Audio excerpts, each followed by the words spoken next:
এক বছর পূর্ণ হতে জাতীয় দলের সহকারী কোচের পদ থেকে পদত্যাগ করলেন দেশের অন্যতম জনপ্রিয় কোচ মোহাম্মদ সালাউদ্দিন। গত বছরের ৫ নভেম্বরে বিসিবিতে যোগ দিয়েছিলেন তিনি। চুক্তি ছিল ২০২৭ বিশ্বকাপ পর্যন্ত, কিন্তু ব্যক্তিগত কারণ দেখিয়ে হঠাৎই দায়িত্ব ছাড়ার ঘোষণা দিয়েছেন তিনি। সালাউদ্দিন বলেন, কোচিং করানোটা আমার উপভোগের জায়গা, মাঠই আমার সব। যদি কোনো কারণে সেটা উপভোগ করতে না পারি তাহলে সরে যাওয়াই ভালো। তিনি আরও জানান, আয়ারল্যান্ড সিরিজ পর্যন্ত তিনি দায়িত্বে থাকবেন, তারপর বিদায় নেবেন আনুষ্ঠানিকভাবে।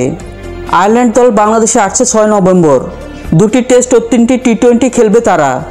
শেখ হাসিনা সরকারের পতনের পর নতুন বিসিবির সভাপতি ফারুক আহমেদ দায়িত্ব নেওয়ার পরই সালাউদ্দিনকে সিনিয়র সহকারী কোচের পদে নিয়োগ দেন।